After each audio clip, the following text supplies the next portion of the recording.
നമസ്കാരം. ദോഹയിലെ ഖത്താരയിൽ ഇസ്രായേൽ നടത്തിയ ആക്രമണങ്ങളിൽ 5 പേർ കൊല്ലപ്പെട്ടതായി അറബ് മാധ്യമങ്ങൾ.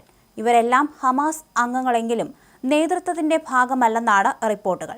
ഹമാസിന്റെ ഗസയിലെ നേതാവ് ഖലീൽ അൽ-ഹയ്യയുടെ മകൻ ഹിമാം അൽ-ഹയ്യയുടെ ഓഫീസ് ഡയറക്ടർ ജിഹാദ് ലബാദ് അബു ബിലാൽ, ഇവരുടെ 3 കൂട്ടാളികളായ അതായത് സുരക്ഷാ ഗാർഡുകളോ ഉപദേഷ്ടാക്കളോ അബ്ദുള്ള അബു ഖാലിൽ, മേമൻ അബു ഒമർ, അഹമ്മദ് അബു മലൈക് എന്നിവർ കൊല്ലപ്പെട്ടു എന്നാണ് അറബ് മാധ്യമങ്ങൾ റിപ്പോർട്ട് ചെയ്യുന്നത്. എന്നാൽ ഹമാസ് നേതാക്കളെ വകവരുത്താനായെന്നാണ് ഇസ്രായേൽ ആത്മവിശ്വാസം പ്രകടിപ്പിക്കുന്നത്. ഖത്താരയിലെ ഹമാസ് നേതാക്കൾ ചർച്ച നടത്തിയ കെട്ടിടത്തിന് സമീപം 10 ബോംബുകൾ വർഷിച്ചതായി ഇസ്രായേലി ഉന്നതർ അവകാശപ്പെടുകയും ചെയ്തു. ഹമാസ് നേതൃത്വത്തെ ലക്ഷ്യമിട്ട് തീർത്തും അപ്രതീക്ഷിതമായിട്ടാണ് ഖത്തറിൽ ഇസ്രായേൽ വ്യോമാക്രമണം നടത്തിയത്.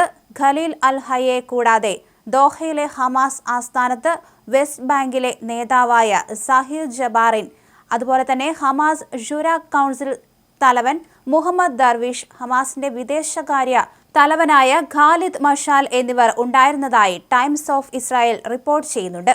തങ്ങളും ഷിൻബത്ത് എന്ന ഇസ്രായേൽ സുരക്ഷാ ഏജൻസിയും സംയുക്തമായിട്ടാണ് കൃത്യതയാർന്ന ഈ ആക്രമണം നടത്തിയതെന്ന് ഇസ്രായേൽ പ്രതിരോധ സേനയായ IDF വൃത്തങ്ങൾ അറിയിച്ചിട്ടുണ്ട്. അതേസമയം ഭീരുത്വപരമായ ആക്രമണമെന്നാണ് ഖത്തർ അപലപിച്ചത്. തിന്മയുടെ അച്ചുതണ്ടിന് ശക്തമായ അടി നൽകിയെന്നാണ് ഇസ്രായേൽ പ്രധാനമന്ത്രി നെതന്യാഹു ചൊവ്വാഴ്ച ഉച്ചകഴിഞ്ഞ് വാർത്താ സമ്മേളനത്തിൽ പറഞ്ഞത്. ഹമാസിനെ തോൽപ്പിക്കാനും എല്ലാ ബന്ദികളെയും മോചിപ്പിക്കാനുമുള്ള പോരാട്ടത്തിന്റെ മധ്യത്തിലാണ് തങ്ങളെന്നും അദ്ദേഹം പറഞ്ഞു. ഗസ മേധാവിയായ ഖലീൽ അൽ-ഹയ്യയെ ലക്ഷ്യമാക്കിയായിരുന്നു ആക്രമണമെന്ന് മുതിർന്ന ഇസ്രായേലി ഉദ്യോഗസ്ഥൻ വ്യക്തമാക്കുകയും ചെയ്തു.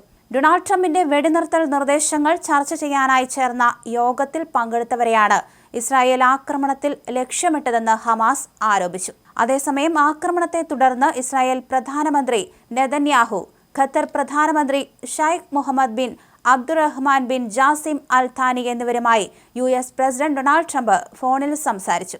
ഇസ്രായേൽ ഗസയിൽ കൂടുതൽ ആക്രമണങ്ങൾ നടത്തില്ലെന്ന് ഉറപ്പു നൽകിയെന്നും വൈറ്റ് ഹൌസ് വക്താവ് കരോലിൻ ലെവിറ്റ് അറിയിച്ചു. സമാധാനം എത്രയും വേഗം പുനഃസ്ഥാപിക്കണമെന്നാണ് ട്രംപ് ആവശ്യപ്പെട്ടത്. സ്വതന്ത്ര പരമാധികാര രാഷ്ട്രവും അമേരിക്കയുടെ ഉറ്റ സഖ്യകക്ഷിയുമായ ഖത്തറിൽ ഏകപക്ഷീയമായ ആക്രമണം നടത്തിയതിനെ ട്രംപ് അപലപിച്ചു. സമാധാന പുനഃസ്ഥാപനത്തിനായി കഠിനവും ധീരവുമായ പരിശ്രമം നടത്തുന്ന രാജ്യമാണ് ഖത്തറെന്നും ട്രംപ് പറയുകയും ചെയ്തു.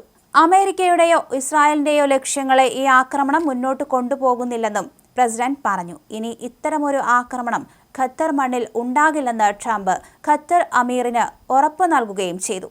അതേസമയം ഹമാസ് ഇസ്രായേൽ മധ്യസ്ഥ ചർച്ചയിൽ നിന്ന് പിന്മാറുന്നതായി ഖത്തർ അറിയിച്ചു. ആക്രമണത്തെക്കുറിച്ച് അടിയന്തര അന്വേഷണം നടത്തുമെന്നും ജനങ്ങളുടെ സുരക്ഷ ഉറപ്പാക്കാൻ എല്ലാ നടപടികളും സ്വീകരിച്ചിട്ടുണ്ടെന്നും ഖത്തർ വ്യക്തമാക്കി.